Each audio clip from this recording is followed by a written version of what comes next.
ठीक है, आपका जो आफ्टर इफेक्ट वर्जन है ना और विंडोज़ का जो वर्जन है वो अपडेट होना चाहिए, क्योंकि विंडोज़ 11 आ चुकी है आपको पता है, और 11 का भी 2.11.2 भी आ गई है। तो ये जो वर्जन है उसने वो एरर दी है, ये लेटेस्ट टेम्पलेट है, मैंने 22 में खोली, खुल गई है। खुलने के बाद जब टेम्पलेट खुल जाएगी तो आप ऐसा नहीं होगा कि सबसे पहले इस टेम्पलेट को ना यहाँ से कुछ हिलाओगे, इधर से भी, मतलब आप यूँ हिलाने की कोशिश करोगे, ये आप नहीं करोगे, ये गलती होगी अगर आप ये करोगे। सबसे पहला काम आप क्या करेंगे भाई, बाहर में बताएं कहाँ जाएंगे, टेम्पलेट खोलने के बाद कहाँ जाएंगे, सही, हम सबसे पहले उसकी टाइमलाइन देख लेंगे, टाइमलाइन नीचे या साइड में या उधर, सर वहाँ पे, उसका एक नाम रखा है उसके वाले में, वो नाम लेने की तौफीक होनी चाहिए आपको भी मुझे भी, सही, वो है टाइमलाइन। और सर प्रोजेक्ट पैनल दिया गया आफ्टर इफेक्ट में, वहाँ देखेंगे आप क्या जवाब दे सकते थे, सर प्रोजेक्ट पैनल में देखेंगे इसके कितने फोल्डर्स हैं और टाइमलाइन में देखेंगे इसके कितने कंपोजिशन है, यही जवाब होगा ना। तो सामने वाला सुनेगा कि यार ये बोल को गया बड़ा, इसकी वैल्यू को आप समझ जाओ, टाइम गुजर रहा है। जो बच्चा जितना अच्छा काम करता हो भले, मगर वो एक मीटिंग में जाए बोले मुझे नीचे से अंडे वाला बर्गर ला दो, तो यार आप खुद सोचो ना, ये आप ही ने तो किया है, फिर वो अंडे वाले बर्गर के हिसाब से आपका मंथली बजट देगा आपको, फिर आप जिम्मेदार हो ना, मैं तो आपको बोल रहा हूँ, आप उसे बोल प्री कंपोज, ये क्या चीज़ है, प्री कंपोज, ये कंपोज हुआ है। ये जो फोल्डर मैंने खोला है मेन वाला, ये एक कई सारे लेयर का फोल्डर है, इसको कहते हैं प्री कंपोज, समझ गया, प्री कंपोज ये एक नाम है, आप याद रखिएगा कि कई सारे लेयर को अगर प्री कंपोज किया हुआ होगा तो उस प्री कंपोज का एक नाम होगा, उसे कहते हैं कंपोजिशन। और कंपोजिशन के अंदर भी कई सारे प्री कंपोज हो सकते हैं, दिस इज आल्सो पॉसिबल, मतलब कई सारे तो फोल्डर के अंदर भी फोल्डर, मास्टर फोल्डर में भी कई फोल्डर, जैसे आपने फोटोशॉप में सीखा है कि ग्रुप्स में कई सारे ग्रुप्स, तो यहाँ ये अलग तरीके से। अब यहाँ आने के बाद जो भी बंदा टेम्पलेट एडिटिंग कर रहा है उसका थोड़ा बहुत पढ़ा लिखा होना ज़रूरी है, और वो इतना ज़रूर पढ़ा लिखा हो कि वो पढ़ता सही हो, मतलब देखता आंखों से हो और फिर उसके बाद पढ़ना शुरू करता हो, तो वो ये चेक करेगा कि यार रिप्लेस यूर लोगो का मतलब उर्दू में क्या होता है कि लोगो चेंज कर दे, सही है।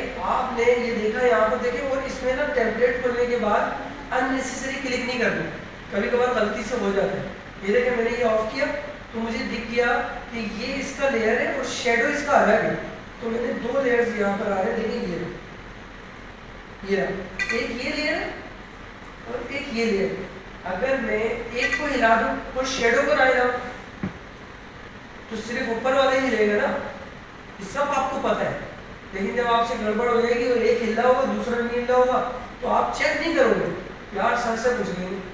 तो भाई टेम्पलेट एडिटिंग में तो आपको फोकस करना पड़ेगा, थोड़ा टाइम देना पड़ेगा, ये पढ़ने का काम, तो ये पढ़ के ही करने का काम, लेकिन टूल थोड़ा बहुत पता होना जरूरी है। अब ये बात लिखी हुई थी रिप्लेस यूर लोगो, तो ये एक नॉर्मल लेयर है या ये प्री कंपोज लेयर है, कौन बताएगा, ये एक नॉर्मल लेयर है या ये प्री कंपोज लेयर है, इसकी शक्ल बता रही है कि ये प्री कंपोज लेयर है, क्योंकि इसके अंदर लेयर्स है।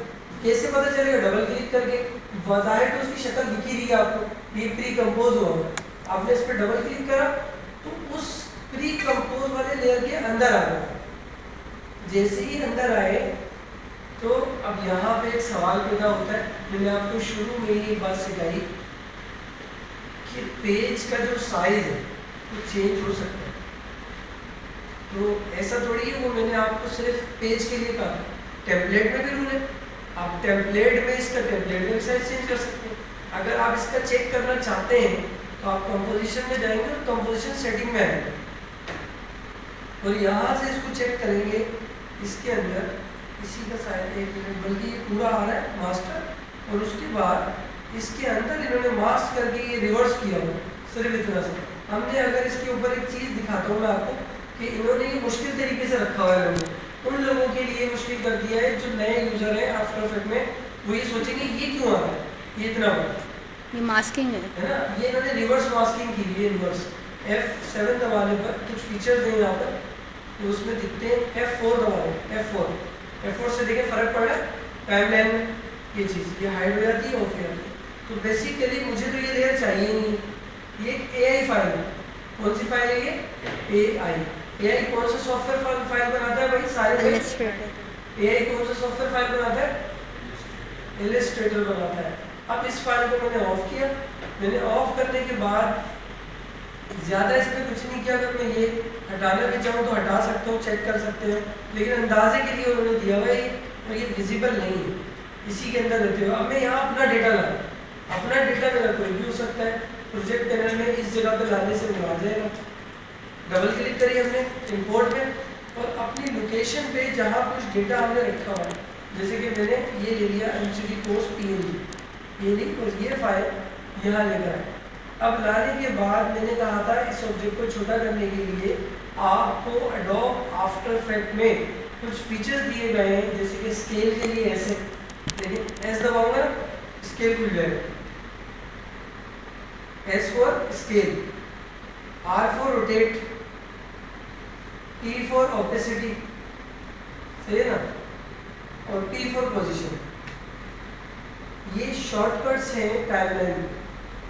ये फीचर्स इफेक्ट कंट्रोल में भी इसमें आते हैं, लेकिन आफ्टर इफेक्ट में ज़्यादातर जो मास्टर कंट्रोल होता है ना, वो लेयर के नीचे प्रॉपर्टी आती है। कहाँ आती है प्रॉपर्टी? लेयर्स के नीचे, ऑटोमेटिकली आप बहुत आराम से कर लेते हैं। अब मुझे अभी चाहिए स्केल, तो मैंने S दबाया और 100 की जगह इसको कर दिया फॉर एग्जाम्पल 75, तो इतना छोटा हुआ। अब मैंने इसको कर दिया यहाँ पे 50, इतना हुआ। अब मैंने इसको कर दिया यहाँ पे 60, ये इतना किया ऑलमोस्ट। यहाँ तक बात क्लियर? इससे मुझे अंदाजा भी हो रहा है कि ये पेज के सेंटर में डन हो गई, ये बात क्लियर। अब इसके बाद हमने कुछ भी नहीं करना है, इस फाइल को फाइल मेन्यू में जाके क्या करना है, सिर्फ सेव, इस कंपोजिशन सेव कर दें। और AEP ये राइटिंग दे रहा है, हम एडिट भी कर देते हैं, इसका नाम कन्वर्ट होने जा रही है फाइल, तो हम इसको यहाँ पे कर देते हैं अपडेट, ताकि पिछली फाइल अपनी जगह पे हो। समझ गए? वो फाइल अपनी जगह पे खुली हुई, ये अपडेट होगी इसके साथ और कन्वर्ट भी लिखा हुआ है। अब मैंने इसको सेव कर दिया, सेविंग हो गई, अपडेटिंग भी हो गई। अब अगर मैं मेन में आ जाऊँ, मेन में आऊँ, मैंने इसमें कुछ भी नहीं किया, यानी जो अंदर वाला टेम्पलेट था, जो काम था, वो बाहर खुद ही अपडेट हो गया, जैसे मॉकअप पे होता है, इसलिए यहाँ पे ये होने के बाद यानी कवर रिप्लेस योर लोगो, ये देखिए तेरा पीछे ये शेडो है, क्या है? शेडो। तो अगर हमने शेडो में दिया नहीं है, लेकिन शेडो में ऑटोमेटिक होगी, अपडेट होगी। लेकिन अगर मुझे फॉर एग्जांपल नीचे की जो टैग लाइन है, ये शेडो भी नीचे लेकर आऊँगा, जरूरत पड़ेगी, वरना तो मैं यहाँ पे सिर्फ जो है ना एक रजिस्ट्रेशन होता लिख देता हूँ। ये सोच रहा हूँ टैग लाइन के अंदर आ गए, ये एडिटेबल, डबल क्लिक, यहाँ पे हमने लिख दिया ये एडमिशन ओपन,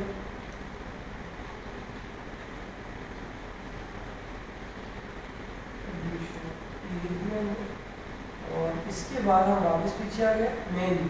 जैसे ही हम आए तो ये ऑटोमेटिकली अपडेट हो गई।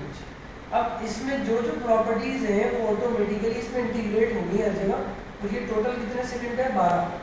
तो हम यहाँ पर आए, फुल की जगह हमने से कर दिया क्वार्टर रेजोल्यूशन होती है सबसे लास्ट। हम यहाँ आए और इस जगह एक पैनल होता है, ये वाला आपके पास भी आ रहा होगा, ये इसका नाम है प्रीव्यू। दिख रहा है सबको माउस में? अगर आप जीरो नहीं दबा रहे, जीरो दबाए बगैर करना चाहते हैं तो आप ये बटन दबा दें। इससे होगा ये कि टाइमलाइन का पूरा प्रीव्यू बनना शुरू हो जाएगा। टाइमलाइन अभी प्रीव्यू बन है, रुक के किससे? उस बटन से। और लिखा हुआ भी आ रहा है कि कितने फ्रेम हो गए, और अभी जो है ये जनरेट हो रहा है, सीधे आपके कोडिंग आ रही है। अब हम वापस आए, अभी प्रीव्यू बन गया, अब बगल होके चलेंगे। ये आफ्टर इफेक्ट की एक टेम्पलेट है जो कि मैंने आपके सामने एडिट की। मुझे इस तरह की 5-6 टेम्पलेट एडिट करके छोटी बहुत बड़ा काम करें